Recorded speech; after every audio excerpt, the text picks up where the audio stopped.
and it's going to be an exciting ride. So strap yourselves in, hold on to your butts, my friend, because the top 8 of GP Prague is upon us.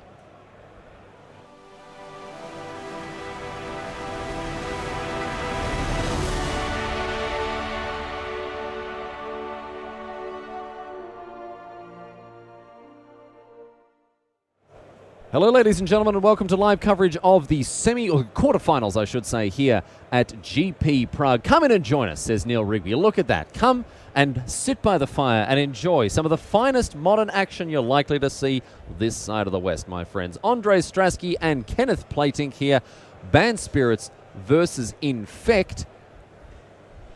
And Andrzej Strasky, well, he's a man poised to move on from professional Magic. He said this a couple of times publicly, but there was the rider, Simon.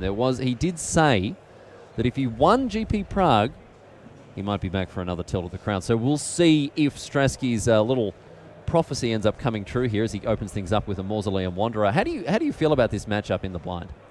I think that it's difficult to say. It's not quite even, but in fact doesn't have an easy matchup against the Spirits because there will be so many blockers on Strasky's side of the battlefield.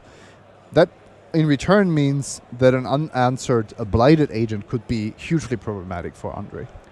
Mausoleum Wanderer is a nice one against some of those pump spells, I suppose, although it's not going to have the huge impact that it may have in other matchups. Still, a nice little evasive 1/1 that will grow larger over the course of the game. Of course, there's not only Supreme Phantom, but also Drogskull Captain to make all of these spirits start to add up to something.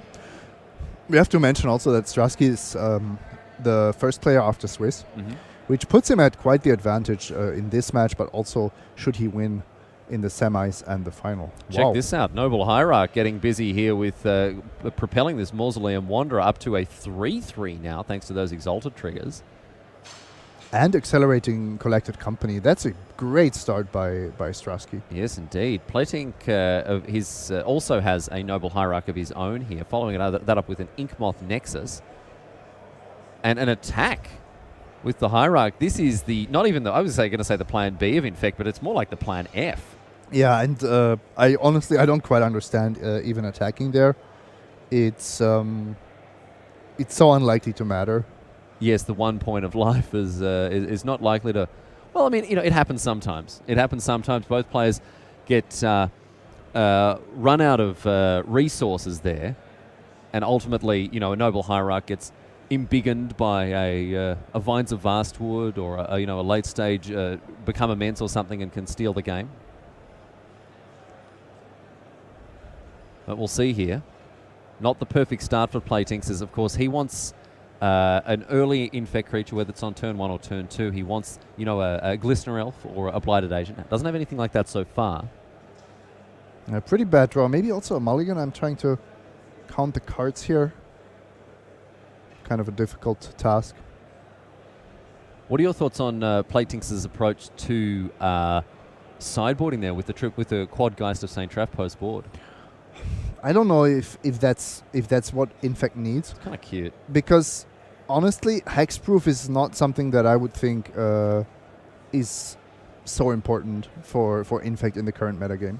Well, the thing is, often, as we see a Collected Company now from Andrzej Strasky with a Selfless Spear... Oh, no, just the Oneski. The Oneski-Wifski there from Strasky. The problem here is that often the Infect deck now plays Invisible Stalker in the board. And Geist of St. Traff for a single other mana hits for 6 rather than for 1. And often will survive combat thanks to all those pump spells. And, I mean, it does involve a cost. You can see Platinx there playing a Windswept Heath so he can fetch out his Temple Gardens and what have you. But, I don't know, man. This card hits very hard. It does. It's just... The real question is whether you want to be even hitting for regular damage. And what in which matchups do you want this? What happens if your opponents know about it? All these questions. Inkmoth Nexus comes across for 2. Going to be a block from the Selfless Spirit here. We'll see if Platinx wants to respond to that with a pump spell. Looks like he does. Might be a Blossoming Defense here. Strasky does have 1 mana available. Might of Old Crows is going to be the play. So straight 1-for-1 trade there. And I don't think Strasky's going to be too unhappy with that. No, that's actually a pretty good exchange for Strasky, who has more gas in the tank. For example, that second collected company. Yes, let's hope for his sake that it hits something a little bit more exciting than last time there. That single Selfless Spirit was a little bit of a dud. So let's see what Strasky can put together this time around. Here is Supreme Phantom. That's a nice one. Pumps up the Mausoleum Wanderer to attack now for 5 in the air. That is a respectable clock here, Simon. It's 4, right? Well, it gets a trigger from the Supreme Phantom plus the boosting effect and then the 2+1/+1 Exalted triggers there. Just this turn, yeah.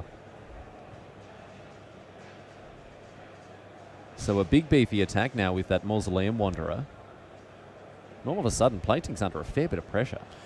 And I have to say, really an amazing draw on Strasky's side. Such a great curve out. Noble Hierarch showing her power. And once again, I expect the Inkmoth Nexus to just get blocked. Don't take any risks when you're that far ahead. And Mausoleum Wanderer's activated ability, might actually become relevant as well. Yes, indeed, with all those pump spells flying around. That was something that we highlighted earlier on as a potential line for Strasky. Plating's down to 5 already. He really has had the screws turned on him here. As the Nexus barrels in for another 2 points of poison damage. We'll see what Strasky wants to do about it here. He's got a block available with the Supreme Phantom. Looks like Strasky is going to line up a block after all before Platings has a chance to start to fire off some pump spells. See what Platings wants to do here. Of course, these creatures right now bouncing off each other, although the Supreme Phantom will become a -1/1 creature. Another Might of Old Crozer here. Big old mousy boy. Collected Company in response now for Strasky. Going to take one off his Horizon Canopy. Let's have a look. 6 of the best here for Strasky from the Headmaster. Let's see what he can find. And Strasky's doing that. So, first of all, he's not risking anything. He's never going to be dead here. Also, it gives him the chance to maybe even consider sacrificing the Mausoleum Wanderer.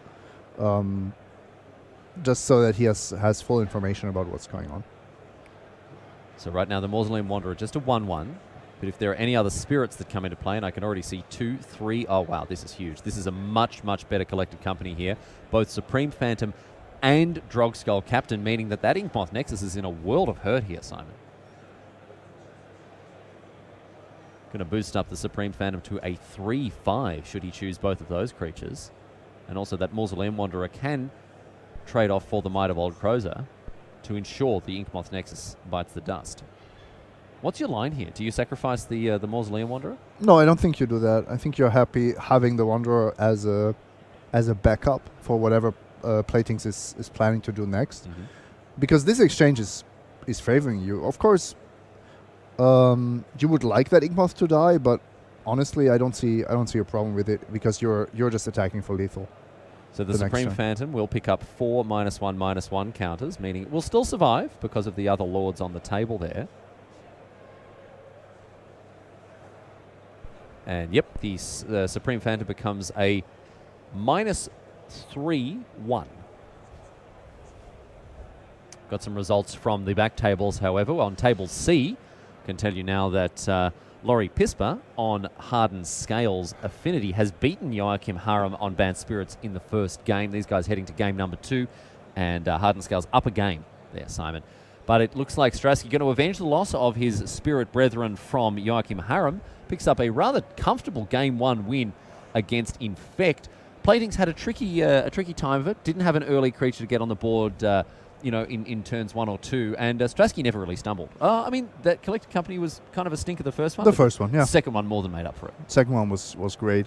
And to be honest, the Selfless Spirit basically did what it had to do there, just block the Inkmoth Nexus for 1 turn. Got another result as well. Bad news for the fans of Javier Dominguez and Jeskai Control around the world. KCI combo gets up in game number 1 against Jeskai Control there. So Claude Schmidt, KCI and the Sunshine Band getting it done against Javier Dominguez in game number 1. So all of these tables shuffling and sideboarding right now means we get to have a look at the sideboards being played by these decks. You might actually, the keen-eyed amongst you, my friends around the world at home, we'll notice that deck lists are being handed out, Simon, and this is a unique factor that only comes in during the top 8. Yeah, we don't want to give players an advantage that have friends telling them what their opponents are playing, or that have been maybe catching a few minutes of the stream. So you do have full information about the deck lists of your opponent. And luckily for you as well, around the world, my friends, we can also share the sideboards of these two players. We did get a look at the graphics earlier on, and we do have the sideboards here in front of us as well to share with you. We mentioned already that Platings has those 4 copies of Geist of Saint Traff. In addition to that, 4 Nature's Claim, a Spellskite, double Grafdigger's Cage, Wild Defiance, Spell Pierce, Viridian Corruptor, and Dismember. Is this the matchup for the Geist of Saint Traff, Simon? No, I don't think so. You, when you're playing in spirits, you don't want to battle them with your own spirit. It's you don't care about a 2/2 hexproof attacker against spirits. You've seen the problem here was that your it wasn't that your creatures were being dealt with, but there were too many blockers for your creatures. So you want to be on the poison plan 100%. So there may be other cards that he's potentially interested in. There are other cards that may prove to have a little bit of a role in the matchup there. I mean, again, nothing's really jumping out at me from this page. The 4 copies of Nature's Claim, obviously in there for enchantment and artifact-based decks, but not going to have a lot of targets against banned spirits. No, if we're being completely honest, the Infect deck of Kenneth Platings is not built to sideboard against spirits.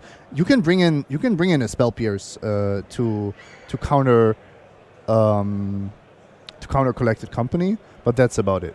We've got Andre. We just had a look at Andre Strasky's deck list there. You can see Platinks. That's his sideboard laid out in front of you there at the bottom of the screen. But we'll go back and have a chat about Andre Strasky's list now. It flashed up on the screen just before, and we can have a look at how it works here with his sideboard: double Dampening Sphere, another Geist of Saint Traff, triple Rest in Peace, triple Stony Silence, double Thalia, Unified Will, and Worship. So very heavy component of hateful white cards post board. Mm-hmm.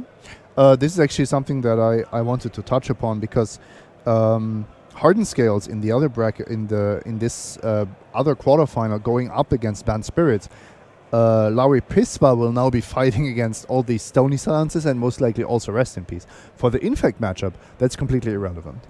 Yeah, there aren't really too many. Not really too many cards here either. Are we just going to be running back game 1? I would think about the Thalias. I kind of like them against Infect. Yes, I see that. Because it's more taxing on them than on you. Worship is unplayable. Yep, doesn't do a single thing against Poison Counter. So both of these players will not be sideboarding too much. I mean, Rest in Peace is just. I mean, it shuts off Become Immense, but that's not enough. That's not worth it. No, certainly not. So we will see almost certainly then these two decks positioned pretty closely to how they were in game number 1. Often this is a phenomenon we see with combo decks, right? They can't afford to change the way that their deck is composed too heavily, Simon, lest they sort of dilute their main combo win. But here are 2 creature decks that post board aren't going to look too different. Yep, and you're mentioning combo decks. This Infect deck is effectively a combo deck. So if you're playing against a deck like Banned Spirit that isn't shut down by anything in particular, you just have to hope that your main game plan is going to come out ahead. Strasky consults the opener. Looks like a 1-lander to me. With an Ether Vial, though. Okay. And that looks like a Thalia to me as well. All right. Well, the turn 1 Ether Vial into turn 2 Thalia is a nice strong play that we see across the modern format in other decks like Human. And it's a 2-lander too. I think this hand is perfectly fine. Easy game. Maybe it's Platings who's in the tank here, having a think about it. His hand, man, look at the way he's holding it. Very difficult to see exactly what he's working with. Can see a couple of lands. If that's a Glistener Elf hanging out in the back, it's very difficult to chuck a hand like that back. So he's going to keep it, and we're off to the races for game number 2 here. There is the Glistener Elf. Looks to me like that's been signed by Tom Ross, the boss. And Simon, Tom Ross has since departed Tournament Magic, competitive Magic, to go and work in Wizards R&D. And very excitingly for fans of Infect, he's been working at R&D now for about 18 months, which, not coincidentally, is how long it takes for newly designed cards to actually be released in new sets. So You're just waiting for the poison counters. I'm pretty sure that if Tom Ross has anything to say about it, Infect is going to be back at the top of the tables as soon as he can make it happen. You know, he's in the R&D meeting. He's being like, oh, maybe we should put this pump spell in. What do you think about this creature protection spell? I don't know. I kind of really like this blue-green fixing that we've got here going on here. So we will see. We will see what the future holds, but I wouldn't be surprised. Platings now. Yeah, much better start by the Infect player. Yeah, Blighted Agent as well, diversifying his threats here. Blighted Agent is the scariest card for Strasky. Because Strasky is able to throw blockers in front of Infect creatures, but Blighted Agent isn't going to let him do that. No, that means he's not going to be able to trade off spirits for pump spells and then get ahead with Collected Company. No, he's just potentially dead against a Blighted Agent within 1 or 2 turns.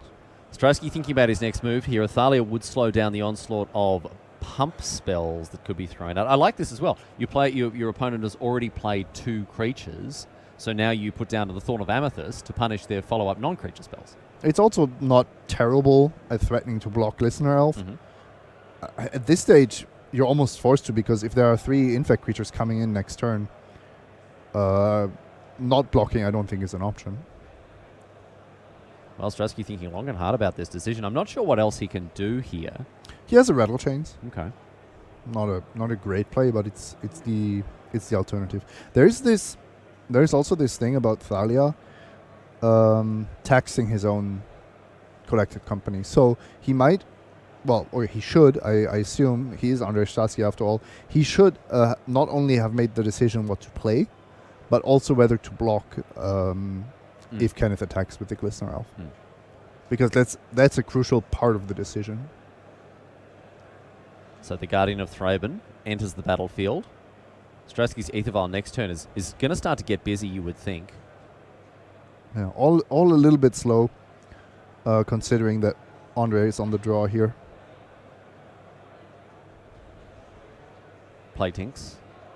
Rancor in hand for him. I saw a Groundswell as well. And a Grafdigger's Cage as well. Sure. Is that correct?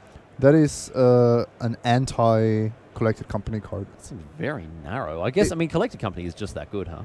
Yeah, that's basically the reason. You have a card you can bring in that only shuts off 4 cards from the Bun Spirits deck, but it's probably the 4 best cards in the deck. We did see the previous configuration, as we see Rancor come down on the Blighted Agent. We saw the previous configuration of white-blue spirits, Simon, quickly eclipsed by its Bant cousin. I wrote about this last week for Channel Fireball, and ultimately I think the addition of both Noble Hierarch and Collected Company, more than enough to justify the green splash. Also, Horizon Canopy, a fantastic land to add to a creature-heavy deck like this. Absolutely. Oh, you even get the Vial activation on 1 out of this turn. That's great. Very nice. Great for Strasky. Very nice. Andrei Strasky is going to get busy with Athalia as well. Send her in. Why not? That Thalia already prevented quite a few poison counters. Holding off the Glistener Elf. Holding off the Glistener Elf, but also the mana that Plating had to invest into Rancor, the extra mana, meant that Inkmoth Nexus couldn't attack and Platings couldn't cast another pump spell, couldn't deploy Grafdigger's Cage, a bunch of positive things. No 3rd land for Strasky, but he will still be able to play to the board. He's got a Rattle Change that he can cast at instant speed. He's got, is that double Collected Company? He has, I think, double Drogskull, double Company, and a Rattle Chains. So let's see if Platings wants to get this Grafdigger's Cage on the battlefield. It certainly would be a very, very good play, a very strong play from him, although he doesn't know how good it would be right now. 2 mana. So we're going to see. Looks like we're going to see Grafdigger's Cage here, Simon. It's going to be brutal here for Strasky. Yeah, I don't know. The cage is not that urgent because Strasky is on 3 mana with a Thalia in play. So he's a long way away from casting. I wouldn't be really concerned about the Collected Company here. Kenneth, I think, has to focus on winning the game with his Blighted Agent. And 2 mana is a lot when you are playing under Thalia. Platings can push through a fair bit more poison damage here with his Blighted Agent. And those Ink Moth Nexus, you can attack with at least one of them here. Blighted Agent comes across for 3. And looks like we're just going to fire up some pump spells here. Here's a Groundswell, going for the kill. Yep, I like it. Just putting Andre Strasky to the question, do you have it? And the answer from Strasky is no, I do not. So Plating's just kind of putting it all on the line there. I mean, he didn't have too much to lose if it went awry. He'd get the Rancor back. He still had the Glistener Elf. He had Grafdigger's Cage to then contest the Collected Company. He was in a good spot, but that was nonetheless quite a risk. Mm-hmm. But I mean, he's playing in fact, and he knows that Bun Spirits doesn't have a lot of ways to interact with what he's doing. There was no path in the early stages of the game. Mm-hmm. And I think going for it there, also with 2 mana up, a bunch of other infect creatures on the battlefield, is absolutely correct. We can have a look at these 2 deck lists once again here, and see exactly what both these players are working with. As you can see, they are consulting the opposing deck lists, and I think generally speaking, as we mentioned, Simon, we're not going to see sideboard cards have a huge impact. We saw Grafdigger's Cage come in. I want to ask you a question here. Grafdigger's Cage coming in to shut off the Collected Company is something that, in your mind, you consider justifiable because the Collected Company is just that good. Absolutely. Maybe now for Game 3 you can debate being on the draw. It's not the right kind of card you want to have in your opening hand because it's a gamble for a longer game. You're not maximizing your chances of just having a crazy start and winning on the spot. I want to compare that situation, bringing in a cage to deal with the company. You advocated not bringing in Rest in Peace to deal with the Become Immense. Now, it's the same story here, but a very different result. Mm-hmm. And that's because Become Immense is not the best card in fact. It's not the scariest card for the Bun Spirits deck list either. I said I think it's pretty obvious that Blighted Agent is the one card that, if it stays on the battlefield, is giving Kenneth the maximum win percentage. Just out of all the cards, out of all the permanents he has in this matchup. And Strasky just doesn't have good answers to it outside of Path to Exile. There's no real ways for him to perpetrate chicanery and remove it out of, from contention here. Yeah. Path to Exile essentially the best bet here for the Czech hero. I don't think, if Strasky didn't change his deck at all, I think that's justified. Although the Thalia, as we saw, a nice upgrade. It's an upgrade, but it also has its cost. Mm-hmm. Making your own spells cost more is certainly a real price. I could totally see now that Strasky's on the play to just say, I'm not going to bother with Thalias. I'm just going to hope that my Spirit draw is as good as possible and that I have at least one Path to Exile to interact with my opponent. Just the good old David Williams Turbo Fog approach to sideboarding in Standard. You're good. Don't need it. Don't need it. Don't want it. No. You're good. Let's have a look at what Playtinks is working with here. Pretty standard infect list. Well, no, sorry, excuse me. It's modern infect list, of course. Spellscode in the main is a nice spicy one. 1 copy of Dismember and a Spell Pierce as interactive options. But Simon, you mentioned that this deck is at its best in a format where people are goldfishing, fiddly farting around with their own cards, not really worrying about what the opponent is doing. This is one of the fastest decks that can beat uninteractive opponents very swiftly and very consistently. Yes, you want to be playing against KCI. Yeah, I think that's a really good example because it's not going to be blocking all that much. It's a bit different already when you're looking at, for example, Hollow One. If they don't have the quick creatures, it's great. If they have a 4/4 on the battlefield before you even start your turn, it's a different story. So a lot about how interactive the matchup is. By the way, Mark Tobias played Infect this weekend, and he loves to play against control. Oh, really? So these games are drawn out affairs, and it's really tricky to navigate. But if the Infect player knows what they are doing, they usually have the tools to outplay the control player because everything they do is so much cheaper. Well, both of these players consulting their openers. Looks like Playtinks has taken a mulligan, as has young Andre Strasky is here as well. Both players in the midst of a scry 1. Yeah, and it looks like Strasky has a very strong hand. Has to decide whether to lead off with Noble Hierarch or Ether Vial. And if that's a Geist of Saint Draft and a Path to Exile that I see there, then he has all the tools to just win the game and the match, even ignoring draw steps. It's going to be huge here if Strasky can enact this plan without any disruption from Playtinks. And Playtinks is playing a list that is not high on disruption.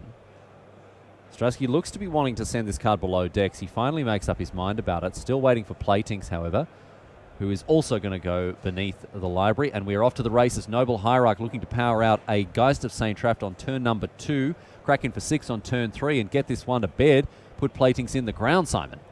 And here you can see how much better that Geist of Saint Traft is than, for example, Thalia. You are very much interested in putting a quick clock on your opponent, and Geist of Saint Traft attacks for 7 with the help of a Noble Hierarch. Oh, of course, absolutely. Wow, yes, it can get even busier than I thought. Here is the Geist of Saint Traft, Old Geist Arena. One of my favourite cards in the format. Love to play it in Jeskai as well, although the Jeskai tempo list has kind of fallen off the face of the earth in recent months. Got an update from the back table as well. Humans taking out game number 1, Simon. And my prediction for game number 2, humans also, I would say. We will see in the humans mirror between Bernardo Santos and Toe Mary. It's Toe Mary who wins game number 1, the Frenchman here. So we'll see if he can double down and take it out in straight sets. More updates as they come to hand, ladies and gentlemen. Here is Glistener Elf now for Playtinks. Going to have to do something about this Geist of Saint Traft, however, because it's going to hit hard and it's going to hit often. Yeah. Did you see if that was a Glistener Elf just drawn? Because otherwise, I would have expected the Glistener Elf to come down on turn 1. Geist of Saint Traft brings along little friend in the air. I say little. How about attack for oh, and players like, you sure you don't want to use this much better M19 token? And Stracy's like, buddy, this one, Avacyn Restored, best token that there is. Don't even worry about it. Gets across for 7 now. What's Playtinks up to? Strasky has the path in hand. It's looking good for the check here. Looking very good, yes. It will still take quite a bit of time to get there. So Playtinks down to 12. He's on a 2-turn clock. And the Angel gets exiled, of course, at the end of combat. What a card, Simon. What a card. I played with Geist of Saint Traft in Standard quite a bit. Yep. Delver of Secrets, Geist of Saint Traft, Restoration Angel. Back in the day when Geist of Saint Traft was the best removal spell for opposing Geist of Saint Traft. Different times. Different times, different rules, different cards. But now, seeing some play in Modern, which is fantastic. Back to Playtinks now. He can start to get busy with this Glistener Elf, but Andre Strasky may be able to leverage his path to exile. Simon, however, a little tip, I suppose, that it's important for newer players who aren't perhaps used to playing against Infect all the time. Often it's better to use your instant speed removal during your turn. Yes, or at the end of their turn. After they've already done it. So after they've dealt damage, so that you're not running ahead straight into those Vines of Vastwoods and Blossoming Defenses. Actually, that's true in Limited as well. Mm-hmm. If you don't cast your damage-based removal spell, and then they have a Giant Growth or something like that, you're taking a lot more damage, and you've basically given the opponent an opportunity that they wouldn't otherwise have had. You've got to kind of weigh up how likely it is for your opponent to have that, and also how likely they are to, play around your removal. Well, the real question is there anything that they would likely do which makes you benefit from waiting? Yeah. Because often there is just no benefit. This is like it's like the Galaxy Brain thing.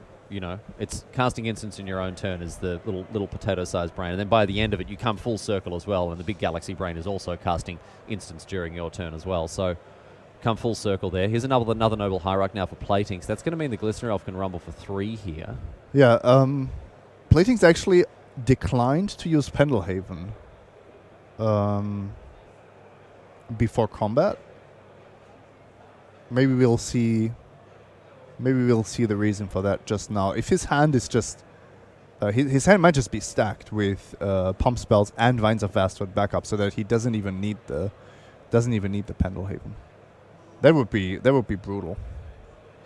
But Stratsky has great interactive options as well, with the Spell Queller hidden in his hand. As well as that Path to Exile. So it's unlikely that Playtinks will be able to connect with this Glistener Elf because Stratsky can curve his path into a Spell Queller, which would mean that, I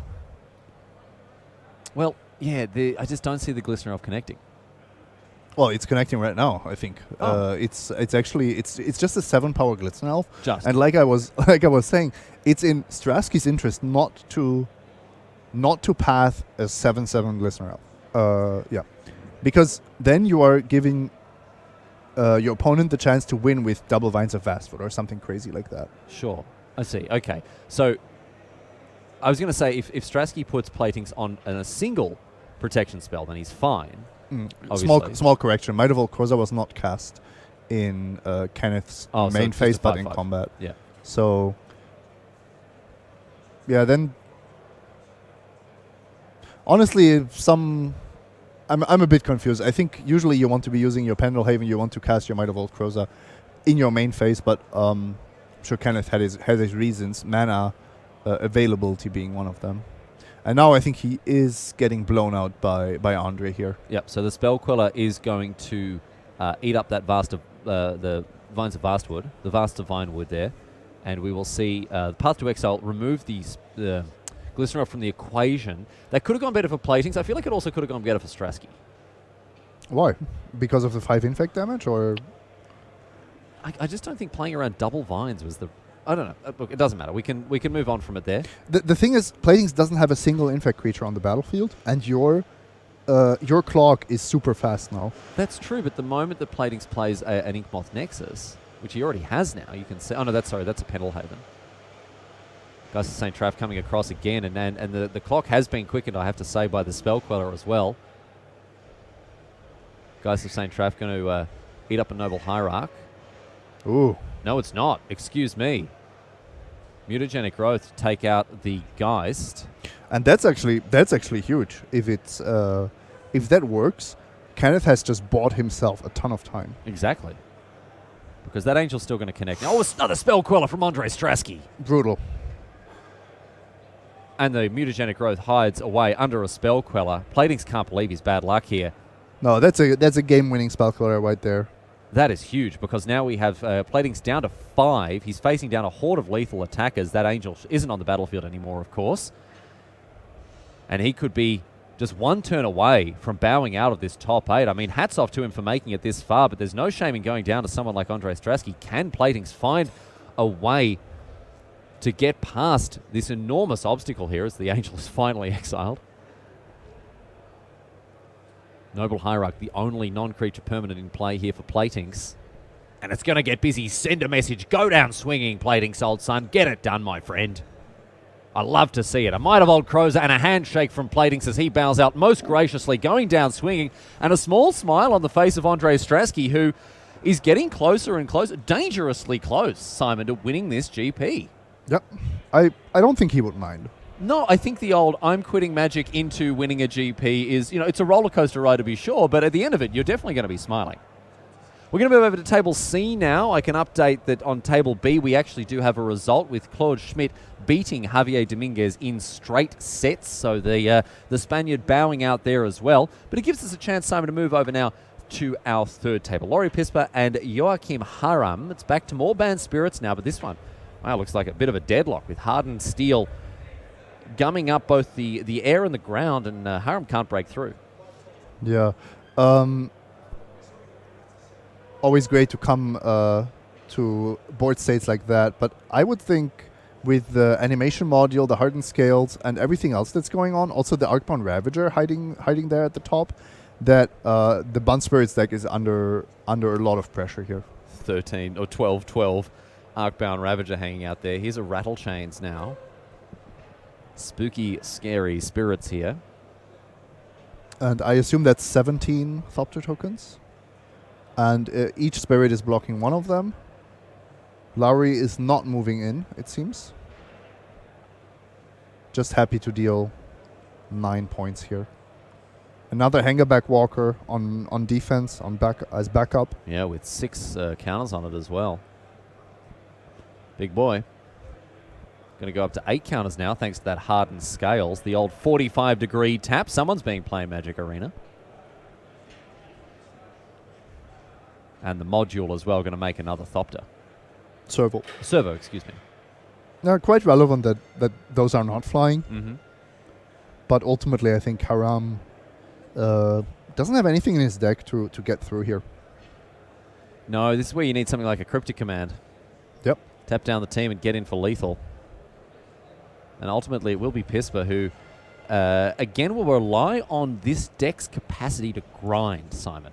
We talked about this previously. This deck grinds much better than its more orthodox, traditional affinity cousin. Yeah, look at that. It's carnage. It's just absurdly powerful. What's going on here? Now we can see the Hangerback Walker being sacrificed. No. He does have a way to sacrifice the Hangerback Walker at instant speed, of course, thanks to the Arcbound Ravager. And just think, the card that Laurie Pispa here is missing to really take things to an absurd level is Steel Overseer. I don't think he's really missing much, to be honest. No, that's true. But what I'm saying is, yeah. Steel Overseer is the card that would take this from ridiculous to truly obscene. To completely busted, yes. And I still think that Laurie had to sacrifice the Hangerback Walker there, because why do you not want 10 more flyers?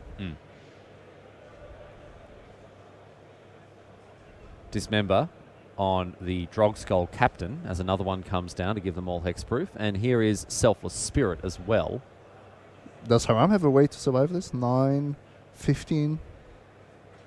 Doesn't look like he does. And not enough blockers there for Joachim Haram. And Laurie Pispa improves to the semi-finals of GP Prague, my friends. And that means that we can round out 3 of the 4 semi-finalists that you're going to be seeing on your screen very, very shortly. Firstly, Andrei Strasky with Banned Spirits overcoming Kenneth Platinks on Infect. Congratulations, Andre. Unfortunately, his compatriot here, Joachim Haram, on Banned Spirits going down to Hardened Scales Affinity. Very exciting to see these new decks getting it done in this modern format. Javier Dominguez losing out to KCI from Claude Schmidt there. And it is all humans all day on our 4th table there, Bernardo Santos and To Mary. Interesting that Dominguez fell so quickly to the Ironworks combo. I thought, especially after sideboarding, that he has a really good game against the deck. But like I mentioned before, it is not the bracket he was dreaming of. Yeah, I think that depending on the way that the pairing sort of fell, sort of came out, it would have been a very different state of affairs there. But as it is, we are guaranteed humans, at least in our semi-finals. So the decks for the semi-finals are determined, right? We've got Banned Spirits playing against Hardened Scales, and then we've got Ironworks Combo playing against humans. And here are the humans players tied up at 1 and 1. And it's going to be one of these jolly fellows that makes it their way through to the semi-finals, both of them playing humans, as we said. We've already taken you through the deck lists for both of these players previously, and we've got them in front of us here as well, Simon. So maybe we can talk about some of the differences between these two lists. I mean, broadly speaking, these lists are kind of the same, but as we cast our eyes over the two humans list, is there anything that sort of jumps out at you as being a little bit unusual in either of these lists? So I know Mary has a little lamb? three Phantasmal Images. 3 Phantasmal Images. And I think Santos is playing the full 4. Full 4, yeah. I like this card. I think it gives the deck so much more diversity. You always have the best threat or the best lock piece or the biggest creature on the battlefield with Phantasmal Image. Just a great constructed card. Having a clone that only costs 2 mana, I think it's no surprise that this shows up in the humans list, even though it's not a human. Another subtle difference there is we've got 3 Phantasmal Image, 4 Reflector Mage in one list, and then in the other it's the 4 Phantasmal Image, 3 Reflector Mage. And then the other key difference there, 4 Meddling Mage, 3 Militia Bugler for Bernardo Santos, whereas it's 3 Bugler and 4 Meddling Mage for Tomeri. So we're talking about very slight differences. Very slight differences, and also not hugely relevant sideboard cards. Sure, you can bring in an Is It Staticaster. You can try to Reclamation Sage an Ether Vial, but honestly, it's mostly going to be the cards that you see in Game 1. So, Ether Vial on both sides now. We've got the OG art versus the new updated one there.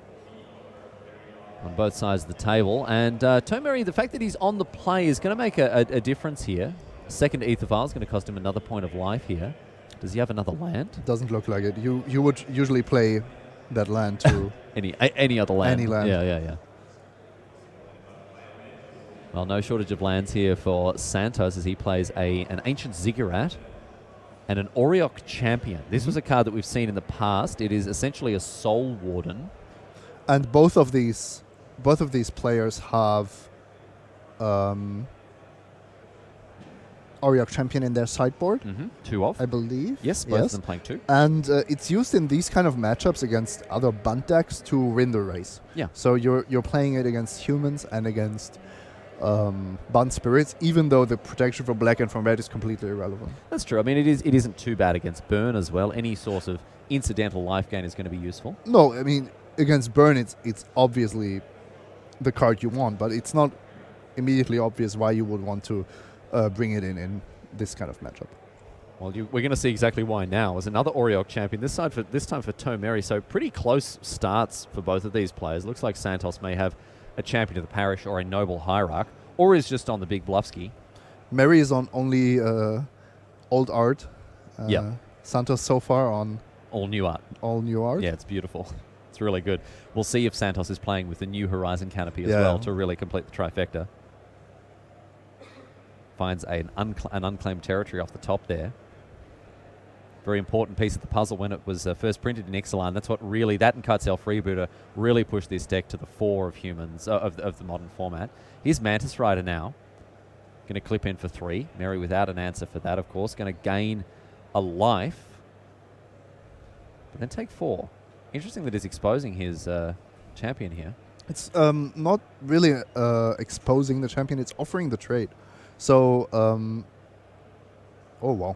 Oh, okay. He does have something to say about the Mantis Rider after all. Wasn't expecting that. Basically saying, look, this is a symmetrical effect. If we both have Auriok champions, I'm pushing the advantage here, and I don't want you to have Auriok champion.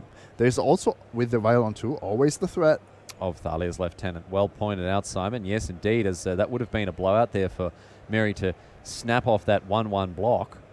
But Mary's playing humans himself. He's not going to walk into a trap that he has set himself many times.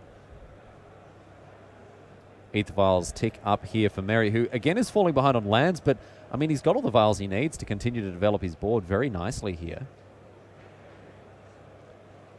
Lieutenant, a little bit lost in the woods by the look of things in that art, but I tell you what, she gets the job done in this Go Wide Humans list.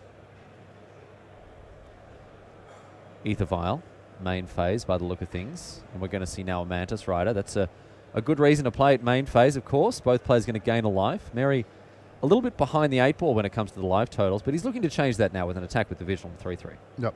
And I think Mantis Rider is one of the key cards in this matchup as a hasty flyer, whereas all the ground creatures can somehow trade off or bounce off each other. Mantis Rider just keeps getting in there. Note that it can't block Auriok Champion, though. Oh, yes, of course, as the champion has protection from red. Mary is holding at least 1 copy of Militia Bugler. He may even be holding 2. Oh, that could be really good with the 2 Ether Vials he has. Just play the Bugler, find a 2-drop, put that into play, rinse and repeat for the next turn. Mary's right in this. Look at this bloke, playing the song of his people, summoning allies to his side. Noble Hierarch again, bunch of triggers here as we see the Thalia's Lieutenant and the Auriok Champion on both sides, gaining a bit of life. It's going to be a long one here, Si. We'll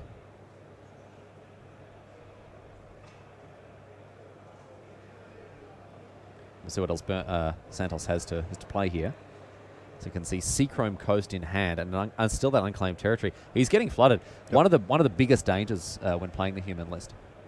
It's much better to only have 1 land in play, which is actually true because you will have more spells to work with. It's better to draw 1 land than 5. It's definitely better to draw 1 land and a Noble Hierarch and 2 Ether Vials than 5 lands, a Noble Hierarch and an Ether Vial. Reflector Mage. See what he wants to bounce back here. pretty low impact card when both players have vials, actually. Because the creature can still enter the battlefield via the vial. Yeah. Almost immediately, too. So here the scariest card is Mantis Rider, but it's only an Aether Vial activation away from entering the battlefield again. It does hold Tomeri off from that value train Militia Bugler, but, I mean, that's fine, right? He can tick up his other Aether Vial if he wants. He can start casting creatures au natural with his Noble Hierarch. Oh, it's perfectly fine. I don't think either player made a mistake there. Is Santos respecting... Yeah, it looks like Santos is respecting Thaddeus Lieutenant here a lot by not attacking with the Auric Champion. Unless I missed something. I thought that the Auric Champion should attack for sure. Maybe because of the Exalted trigger, Santos is happy to just get him for 4. To just not deal that extra point of damage. Aether Vial up to 3. Militia Bugler going to kick things off here for Tomeri. We know that he's got a Mantis Rider in hand. 4 off the top. Let's see what we like the look of here. With Mantis Rider in hand, it's also really easy to just go for the 2 vials on 3. You have 2 mana available anyway. Yeah. So 3 is where you want your vials to be. Auriok Champion snagged off of that Militia Bugler. We'll see if Mary's wanting to play it immediately. He can go for another Bugly Boy, or he can take to the skies with his Mantis Rider. Looks like we're going to kick things off, however, with an Auriok Champion. Lose 1, gain 1. Now Mary is the one pulling ahead in life totals, at least when it comes to triggers. Still without a real answer to that growing Lieutenant. Militia Bugler is saved for another day now, as the Mantis Rider comes across for 3 in the air, gaining Mary 2 life in the process. And there's a second land. Perfect. Another Horizon Canopy. Not the land he's looking for, I'm sure. He'll have a Cavern of Souls or something like that. Maybe a painless source of then again, with these Aether Vials, maybe he's not too worried. He can't cast a Kite Sail Freebirder if he draws it, though. Yep. That was the biggest cost of taking up the Aether Vial, but with 2 Buglers and a Mantis Rider in hand, it's not even a choice. What you could do in these kind of spots is you Bugler in your upkeep with the other Aether Vial trigger still on the stack, so that you have a tiny bit more information. But that's in this kind of spot, I don't even think you have to do that. I think we're seeing exactly that. Simon, just like you said. I was suggesting it for last turn, but it's because here you're not planning to put your Aether Vial to 4 anyway. Ooh, and look at this. A Lieutenant off the top thanks to the Bugler. Now he's going to draw for the turn as well. We saw that in the upkeep there. And Mary can put a +1/+1 counter on all of his creatures, gain some life, and start to get busy in the red zone. These Buglers are going to be attacking. Yeah. The champions not because of Reflector Mage holding them off. But suddenly Mary is crushing this race. +1/+1 counter on everything makes the Buglers there 3/4s. Mantis Rider a 4/4. And all of a sudden he's assembled quite the force out of nowhere, really. I mean, obviously he's put 7 extra power on the battlefield with this Lieutenant trigger, but all the same, it's huge. Look at this. Yep. And you can see that the 2 Buglers are 2 card advantage cards. He even has the Horizon Canopies to redraw soon. And it's really punishing for Santos that he is the one drawing too many mana sources. Yeah, he's flooding out ferociously here. And until now, he had done a good job of racing, but in the mirror match, it's much more important. Oh no! And Mary found another 3-drop off the top to the au natural draw step there, and that can clear out the Noble Hierarch. Yep. Actually, an interesting interaction. It also damages your own Noble Hierarch. Yes. Which just got a counter. Yeah, so lucky that Mary sequenced that one correctly. How fortunate. So Mary now can line up some attacks. That Bugler can't attack, of course, as it is still summoning sick, nor can the Lieutenant. But in they come. Big attack now for 7 damage. What can Santos do? It looks like he's just going to take this one on the chin. No good blocks available to him here. He could draw some Buglers of his own. I think that's the That's how it starts. Start to double spell a little bit here. Yeah, a bugler into lieutenant, bugler into. Oh, Phantasmal Image, not so good when is it Staticasters on the battlefield. Finds an Auriok champion instead. It's going to help to buffer his life total. How much life do you think has been gained by these two Auriok champions? What are we up to? 17. Oh. Okay, that didn't take you long. You're catching whatever Frank Carstner's infected with. Let's see what Mary can find off the top here. He does get a rebuy thanks to that Horizon Canopy. Either one of them, of course. Let's see what's up off the top of the library. Huh. Didn't get a look at that. Playing the cards very close to his chest here in a figurative way, if not a literal one. Can't have been that good because the Horizon Canopy... Oh, no, sorry. I thought he was going to sack it. He's found a Thalia. Well, that's not too exciting. Both players gain 2 life, and it's not very relevant on regarding combat. So both players at or above their starting life totals. This game is, in turn, 17. Been a long and windy road. Yeah, no wonder this is the final match. Yeah, the Jesco Control KCI one that finished ages ago. You know, don't worry about that. It's the human's mirror that really eats up the clock. Yeah, but also you can see from the sideboarding, and because those creatures are so similar, a single 4/4 on the battlefield is actually a huge detriment to attacking. Mary can only do it because he's threatening the Staticaster activation, but has to rely on Santos being so flooded that he's not going to flash in another human. Which I like. I like pushing the advantage here. So you're saying that Staticaster can finish off the Thalia's lieutenant there Yep. if it chooses to block one of the buglers there. Exactly. Yeah. Because on paper it's dominating the buglers, and the Staticaster is the missing point of damage here. That allows the 3/4s to attack into that 4/4. Back to Santos now as that attack comes through unhindered, and it's a champion of the parish off the top here for Santos. You're shaking your head, Simon. You're not impressed. By a 1/1? No. 1/1's not very good. Although now the left-hander is a 5/5 and will be able to hold off those buglers even in the face of a Staticaster. But Santos down to 11. Mary will just swing with everything at some point. Oh, and of course he does have the Staticaster activation there to remove the 1/1 champion. That's what I was alluding to when Sure. I mentioned it's 1/1 status. So just a little, not even travel preparations, just travel preparation. He put a single apple into a bag and was like, that's enough, I'm ready for my trip. And then got shot down as the moment he walked outside his house by an Staticaster that was zipping by. Yeah, the Hobbit could have been much shorter. Yep. I'm off on an adventure. Oh, no, I'm not. I have 1 toughness. And there is an is it Staticaster. Mary now is going to sacrifice the Horizon Canopy. Let's see what is lurking on the top of his library. Any number of cards are going to continue to push him further into the stratosphere here. Another Mantis Rider or something similar. A huge threat like that would do some great work. But it's going to be a Bugler. Yes, here we go. Pump up the Thalia's Lieutenant once again.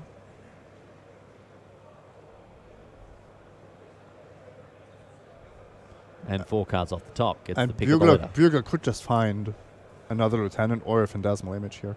Reflector Mage. Also very good. Also excellent here, as that means the Lieutenant can be removed from the equation for this combat step at least. Or are you going after something else here, Simon? No. 5/5 off the battlefield, and Santos is very close to scooping up his cards. Mary up to 24, 26 even, and Santa's up to 17 with this latest round of Auriok Champion triggers. You'll know the game is over when Mary is looking to suicide his Auriok Champions into a Reflector Mage. Looks like that hour may have come. No, he's just checked his clock. Nope, still 1:45. Still some time. All right. Do you know what perplexes me, Simon, about Militia Bugler? No. This fellow, he's blowing into that horn using his left hand. But his sword is also slung on the left-hand side, which indicates that he's a right-handed swordsman. True. So does he bugle with his left and sword and fence with his right? Yes. Is that so he can bugle and fence it? Because if he has to bugle in combat, he he still has his weapon hand. still has his weapon drawn.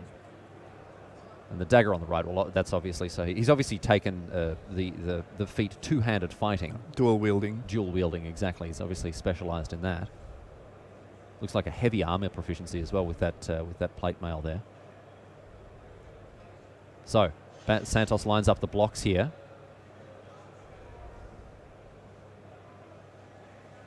But it doesn't look like there's too much gas left in his tank here. He can't recast this Thalia's Lieutenant. He's just drawn a phantasmal image, which is more of a phantasmal image at the moment than a fantastic image. It's not doing a huge amount for him on this board, Simon. No, it can copy something here. Let's say a Militia Bugler. It will die to a Staticaster, just like most things. You can also copy an Auriok Champion, but you're not surviving the next attack. It's a very imbalanced board state, to be fair. Yes, to say the least. Mary has drawn 2 lands for the entire game. Bernardo Santos has drawn a lot more. Yeah, 6 lands. None of them Horizon Canopy. And there's just nothing that he can seem to do here. I think Santos just has not had the cards fall his way this time around. You can see he's fighting to the bitter end, though. Gulping already. I think you can read the writing on the wall, Simon. Bit more camera time. Yeah, and look at that. Cool, calm, collected. Staying hydrated. Got to stay hydrated. Here's the phantasmal image. Preparing for the semi. Oh, yeah. Getting in his brains. He's like, yeah, buddy, I don't care. You play it. I don't mind. I'm taking you for lethal next turn, buddy. You do whatever you want. You have some fun. You know what? This is your 15 minutes of fame, and it is 14 minutes and 55 seconds. Time is up for you, my friend.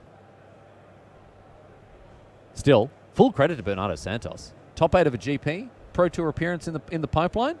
Fantastic stuff from him. Absolutely.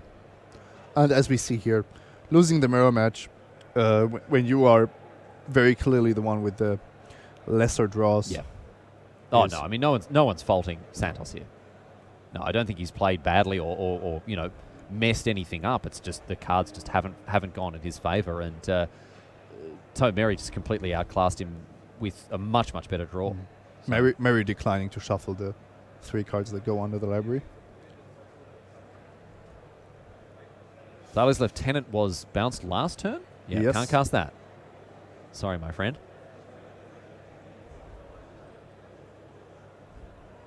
So Santos is able to cast the 3-drop that he just snagged from his Bugler. Not the best use of camera time, I have to say. No, I've seen more compelling matches of Magic, it's said. But look, you know what? Never say die.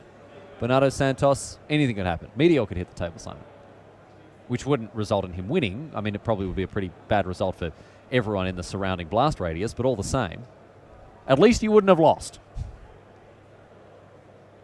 We've talked a lot about moral victories this weekend, Simon, and maybe Santos is hunting around in the cobwebby corners for one that he can take home. Oh, the 0 land victory. The 0 land victory. Give it to me. Toe Mary. I love it. I don't need lands. Who needs lands? Boring. All they do, make mana. Snore. Ether Vials, Noble Hierarchs, that's enough for me, says Toe Mary. I got half a squillion creatures. I'm going to unload 500,000 damage. And you're in big trouble, my friend. See me after class. Toe Mary lining up attacks which should lock up the game and his semi-final appearance here. Counting it up, doing the old Seth Manfield PT Ixalan count up here. All victory almost certainly his. I haven't done the math, Rally, but this is a lethal attack. Yes, I would say so. How much damage? A kabillion. He's taking his time about it, though. Oh, my goodness me. Mate, you've got a semi to play. Let's get on with it. Here he comes, sending him in. 1, 2, 3, 4, 5. I've lost count. Big attacks. Bernardo Santos has nothing to do but shake the hand of Toe Mary, who is victorious in his quarterfinal. And congratulations to him emerging from the dust there after a pretty good draw, ultimately. But I'm a big fan of the no-land win, Simon. What a big moment for him there. And what a big moment indeed for all of our quarterfinalists throughout our top 8. Congratulations to all of them for having made it that far. But in particular, the 4 that made it to the semis. We're going to step out of the booth right now, and you're going to be joined by Tim and Frank. And they're going to be the steady hand on the tiller to guide you towards the final. The semi-finals, of course, coming your way here from GP Prague. And Simon and I will be back to take you through the finals. We'll see you back here after this. We've got to go to a quick break, ladies and gentlemen. But on the other side of it. More magic coming your way. To recap what we're looking at here, Simon, we can have a look at exactly how things are panning out in the semis here. We do have Bant Spirits in the hands of Andre Strasky. He's playing off against Lori Pispa from Finland on hardened scales. I wanted to comment on that. Lori Pispa crushed his quarterfinals against Bant Spirits. So now the question is, can Andre beat hardened scales with the same matchup? Yes, because Harim was also playing Bant Spirits, as you pointed out. Andre is going to be on the play.